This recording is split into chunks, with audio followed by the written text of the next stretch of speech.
Hi, this doctor நம்ம இன்னைக்கு என்ன பார்க்க போகிறோம் அப்படின்னு பார்த்தீங்கன்னா, வாக்கிங் போகிறவங்க இல்லை ஒர்க் அவுட் பண்ணுறவங்க இவங்க எல்லாருமே வந்து மார்னிங் எம்டி ஸ்டொமக்கில் பண்ணணுமா இல்லை சாப்பிட்ட அப்புறம் பண்ணணுமா என்ற சந்தேகம் நிறைய பேருக்கு இருக்குது. ஃபர்ஸ்ட் வந்து நம்ம சாப்பிட்டுட்டு பண்ணுறதுனால என்ன பெனிஃபிட் தெரிஞ்சுக்கோங்க. மார்னிங் வந்து நம்ம லைட்டாக ஏதாவது தண்ணி குடிச்சிட்டு ஃப்ரூட்ஸோ இல்லை கொஞ்சம் நட்ஸோ சாப்பிட்டுட்டு அதுக்கப்புறம் நம்ம ஒர்க் அவுட் பண்ணுறோம் அப்படின்னா நம்ம பாடிக்கு தேவையான குளுக்கோஸ் நமக்கு ஃபுட்லேருந்து கிடைக்குது. ஸோ அந்த குளுக்கோஸ் வந்து எனர்ஜியாக கன்வெர்ட் ஆகிட்டு நமக்கு வாக்கிங்க்கு போகிறதுக்கோ இல்லை நல்லா ஒர்க் அவுட் பண்ணுறதுக்கோ ஹெல்ப்ஃபுல்லாக இருக்கும். எனர்ஜி வந்து நல்லா பாடியில் இருந்தால் தான் நம்ம ஒர்க் அவுட்டே பண்ண முடியும். ஸோ எனர்ஜி ரொம்ப நெசசிட்டி. அதனால் லைட்டாக ஏதாவது ஃப்ரூட்ஸோ நட்ஸோ சாப்பிட்டுட்டு பண்ணுறது நல்லது.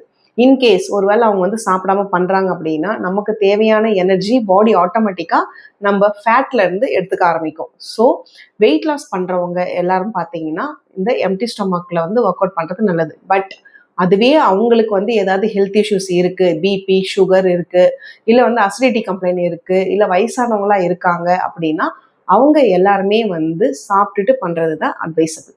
பிகாஸ் எம்டி ஸ்டொமக்கில் பண்ணீங்க அப்படின்னா அவங்களுக்கு ஆல்ரெடி ஹெல்த் இஷ்யூஸ் இருக்குது, இன்னும் வந்து அது வஸ்ட் ஆகிறதுக்கு நிறைய சான்சஸ் இருக்குது. அதனால் முடிஞ்ச வரைக்கும் வந்து வெயிட் லாஸ் பண்ணணும்னு நினைக்கிறவங்க எல்லாருமே பார்த்தீங்கன்னா ஓரளவுக்கு வந்து மிட் ஏஜாக இருக்கிறவங்க அதை வந்து பண்ணலாம். இல்லை அப்படின்னா அவங்க ஏதாவது லைட்டாக ஃப்ரூட்ஸோ இல்லை நட்ஸோ எடுத்துகிட்டு பண்ணுறது தான் அட்வைசபிள். தேங்க்யூ.